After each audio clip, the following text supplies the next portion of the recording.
শিক্ষিত,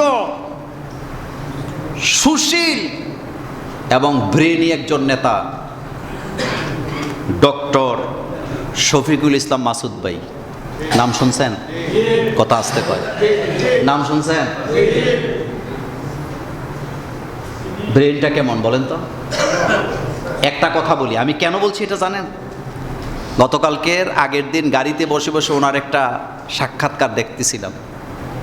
তিনি বলেছেন তাকে যখন ধরে নিয়ে যাওয়া হয়েছে, ছাদের উপরে উঠাইয়া বলছে আপনার জন্য দুইটা রাস্তা, একটা হলো আপনাকে এখান থেকে ধাক্কা দিয়ে নিচে ফেলে দিব, এটা নথিতে উঠবে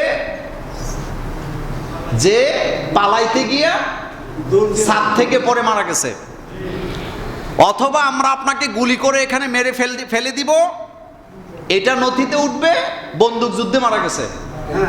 কথা কয় না? তাহলে রাস্তা কয়টা? আপনি কোনটা নিতে চান? উনি দৃঢ়তার সাথে বলছে দুইটা রাস্তা তো একই, আপনাদের যেটা মনে চায় সেটা করেন। এটা মোমেন্ট। এবার শোনেন, ওইটা আমার বলার উদ্দেশ্য না। তিনি কতটা ব্রেনি হলে একথা বলতে পারে যে আপনি আমাকে ধাক্কা দিয়ে ফেলে দিয়ে বলবেন যে দাওয়া খাইয়া মারা গেছে, তো এটা যেই রাস্তা আপনি আমাকে গুলি করে মারলা, দুইটা একই রাস্তা, মরা তো ঠিকই আছে, আপনাদের যেটা পছন্দ হয় আপনারা সেটা করেন, আমার কোনো আপত্তি নাই।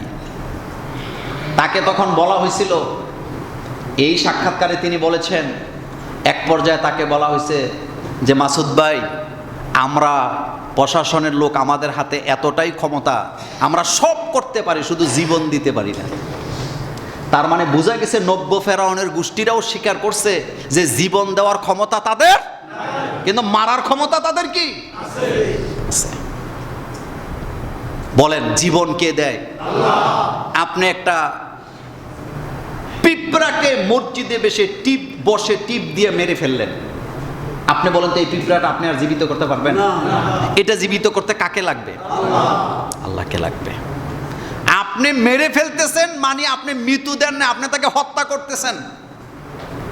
আর আল্লাহ আপনাকে যেটা দিচ্ছে, তুলিজুল লাইলা ফিন নাহার অতুলিজুল নাহারা ফিল লাইলি অতখরিজুল, বলেন অতখরিজুল হাইয়া মিনাল মাইয়িতি অতখরিজুল মাইয়িতা মিনাল হাই। আল্লাহ হত্যা করে না, আল্লাহ মৃত্যু দান করেন। মানে অবস্থানকে আল্লাহ কি করে? পরিবর্তন করে। সুবহানাল্লাহ পড়েন। এই ক্ষমতা একচ্ছত্র মালিকানা কার? এটা যদি মাথায় থাকে, আপনি কখন